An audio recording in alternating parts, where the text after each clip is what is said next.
Series, we bring you two stories of injustice. In moments, we'll talk exclusively to a high school student who's fighting back tonight after her school district banned her from wearing a MAGA hat at school.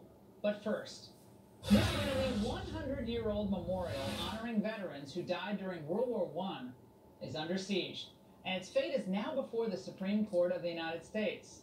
Some liberals want the memorial naturally torn down. It gives the impression that no Jews are welcome in the city of Bladensburg. It presents Bladensburg as though it were a Christian enclave.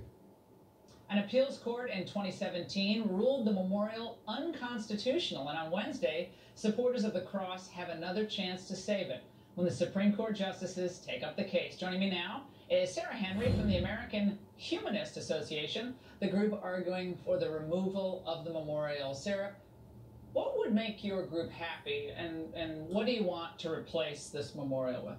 So we certainly support the opinion of the Fourth Circuit judge in his earlier decision, which found that there are three great options here. The memorial could be reshaped, removed, or reassigned, and we'd be perfectly happy with any of those. Who do you represent?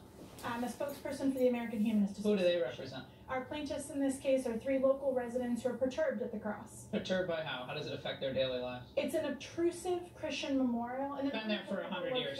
Why is it obtrusive? Because of the time. What happens to them physically? Like, they see that cross, and do they, like, what happens? Do they have physical, symptoms? I mean, emotional distress? I mean, what is it? So the cross is obtrusive. It affects their everyday lives. How? I'm asking you how. You keep saying that. Like, I'm not trying to be tough. I know this is, you go on TV all the time. I'm really trying to be. They drive by, and they think, oh my God, the government is establishing religion, and it's going to be compulsory church attendance, and I'm going to have to, bow down on my knees and pray to God. Do they think that? A massive Christian cross is a symbol of discrimination and exclusion. Okay, so that's what we're getting at. So I'm glad you said that. So the cross itself, so I have a cross.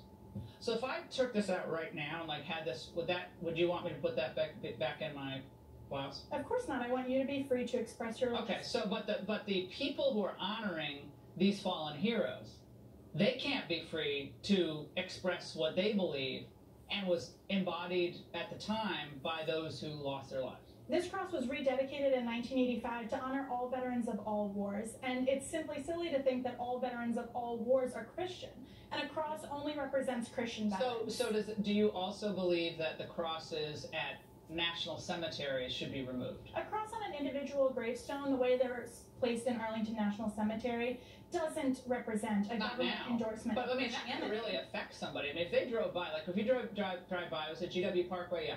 GW Parkway, you see a lot of crosses. Sure. I mean, that could cause an accident. I mean, you could drive right off the road if you saw those crosses. I mean, that could be personally really debilitating for someone, could it not? So why isn't the humanist getting involved in that? Those are crosses of individual religious. It doesn't matter. It's a symbol. No, but you just said the symbol discriminates. Those were your words about 60 seconds ago. The symbol discriminates. That is the most prominent cemetery in the United States to honor the war dead. I'm saying the government of Bladensburg, Maryland is discriminatory in nature when they use a Christian cross to attempt to represent all veterans. It's simply impossible to do. So when you work for the Humanist Association, do you have to say that you don't believe in anything, or how did you grow up? Did you grow up with a faith, or what happened? I grew up in a non-religious household in an extremely religious community. My parents were always incredibly supportive of my exploring different religious faiths and traditions. So I'm just curious. I'm always curious about someone's faith journey. So were you raised in any faith, or you were just not raised in a faith? I was raised to explore and appreciate others' faiths, but my household did not have a religious faith growing up. Okay, so when you say other faiths, what have you explored that's interesting? Sure, I've attended a number of Christian services, I've attended a number of Jewish services, I've had lessons of faith explained to me by friends and been taught many tenets of faith, and I sincerely support people's attempts to reflect. But it's just the outward manifestation on anything that is city, town, or federally owned. If there was let's say Arlington Cemetery has a cross etched on a sign, but it's on the sign approaching Arlington. Let's just say, for argument's sake, that existed.